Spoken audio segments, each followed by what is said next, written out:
dans cette nouvelle capsule vidéo. Un plaisir pour moi de pouvoir vous apporter un enseignement, une parole aujourd'hui. Cette parole que Dieu a mis dans mon cœur, que j'aimerais vous transmettre ici. Et vous parler de quelque chose peut-être que vous avez perdu aujourd'hui. Quelque chose qui n'est plus là, qui n'est plus présent.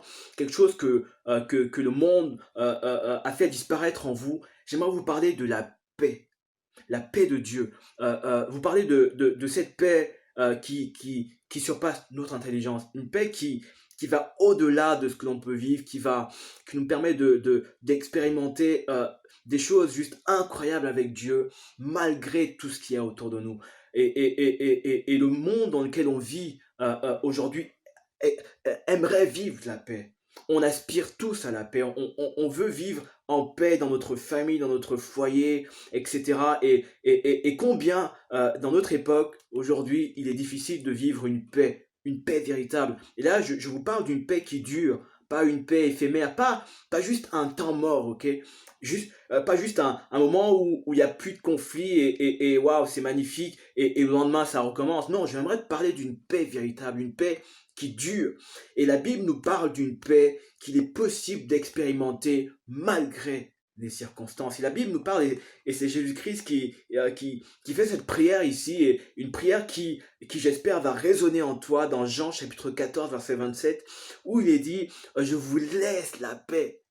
Je vous donne ma paix. Je vous donne pas comme le monde donne, que votre cœur ne se trouble point et ne s'alarme point, mon frère, ma sœur. Il est dit, et c'est magnifique, il dit, je vous laisse la paix. Il n'est pas dit ici, je vous laisse la paix du voisin, la paix de votre époux. Non, je vous laisse la paix, je vous laisse ma paix. Et dans ces moments où c'est compliqué, où on ne sait pas où aller, où il y a des nouvelles qui viennent et qui se contredisent les unes les autres, et où il y a de plus en plus de choses qui se passent dans le monde, et des choses qui peuvent faire naître en nous de la crainte, c'est important de retrouver la paix de Dieu. Et on est tenté, et c'est totalement naturel d'aller rechercher cette paix que l'on a perdue chez quelqu'un d'autre, chez un conjoint, chez un ami, chez un frère, chez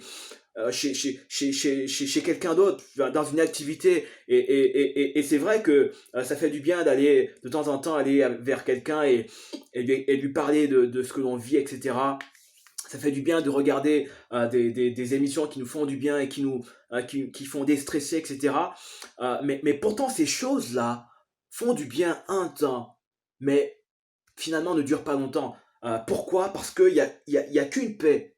Et c'est ce que Jésus dit. Il dit, je vous laisse la paix. Il n'y a qu'une seule paix véritable qui peut nous faire vivre des choses incroyables, qui peuvent nous permettre de tenir sur le long terme. Et j'aimerais te présenter cette paix aujourd'hui. Il est dit, je vous laisse la paix. Et il est possible, malgré les choses que tu vis aujourd'hui, malgré les craintes qui sont là et qui sont véritables, malgré les difficultés qui prennent place, il est possible, mon frère, ma sœur, de trouver la paix ou de la retrouver à nouveau. Peut-être que tu l'as perdu. Tu l'as perdu parce que tu as entendu plein de choses. Et la Bible nous dit que la foi vient de ce qu'on entend.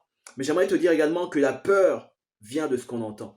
Alors peut-être qu'aujourd'hui, tu as perdu cette paix parce que tu entends des choses qui ont balayé la foi, qui ont balayé la paix et qui ont fait naître la peur. J'aimerais te rassurer sur le fait que malgré tout ce que tu entends, malgré tout ce que l'on entend, malgré les mauvaises nouvelles, malgré le côté un peu apocalyptique de notre époque, il est possible d'être en paix. Et alors que je réfléchissais à ce thème de la paix, je me suis demandé, mais ok, mais on parle de paix, mais qu'est-ce que c'est la paix en vérité? Et on peut se dire simplement ici, une définition toute simple, de se dire que la paix, c'est l'absence de tout conflit, hein.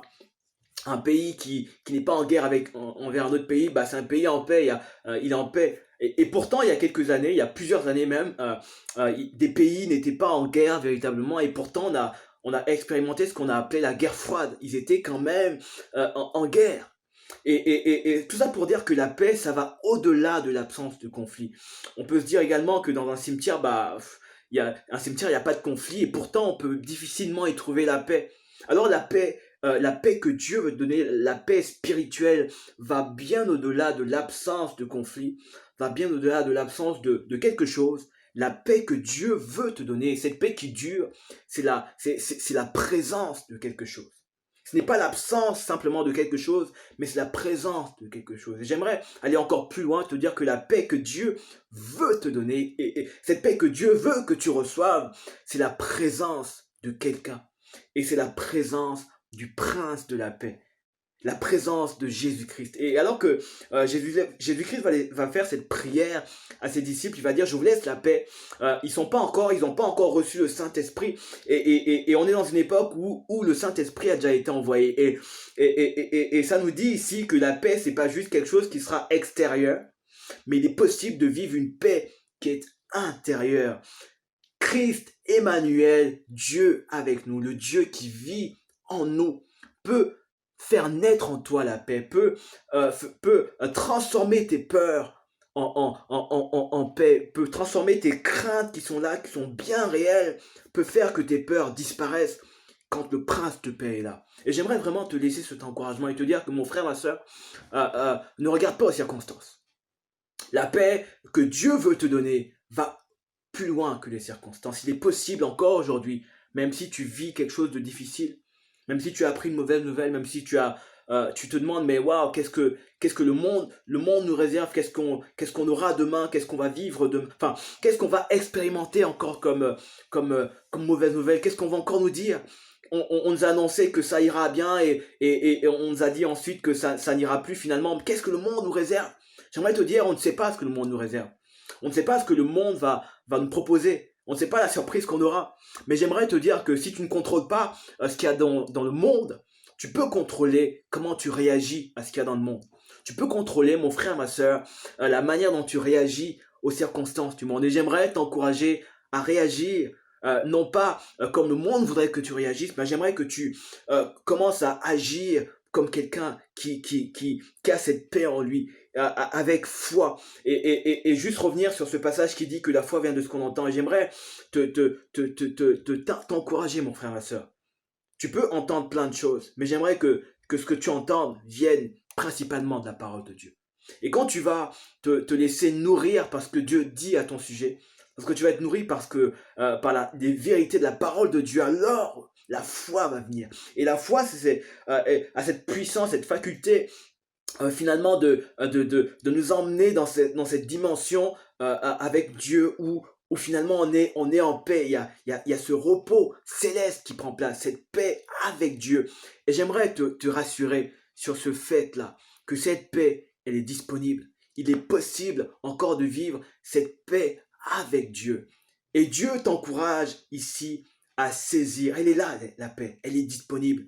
Et peut-être que tu ne la sens pas. Peut-être que tu ne la sens plus, mais j'aimerais te rassurer. Elle est encore là, mon frère, ma soeur.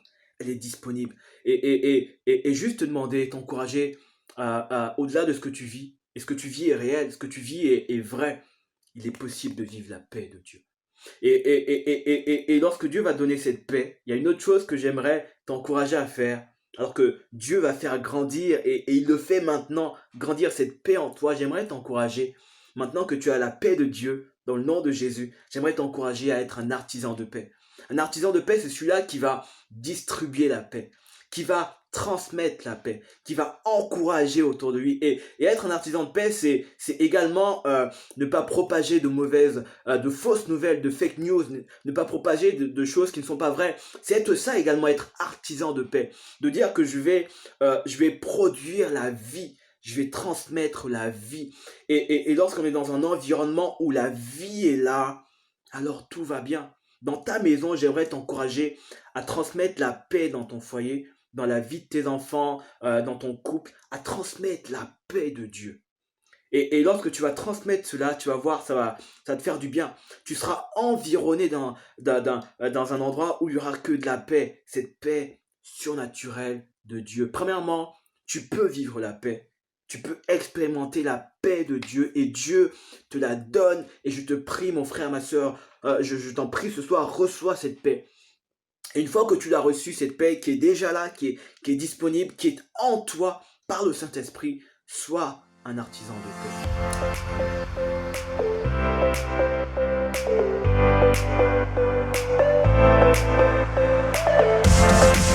paix.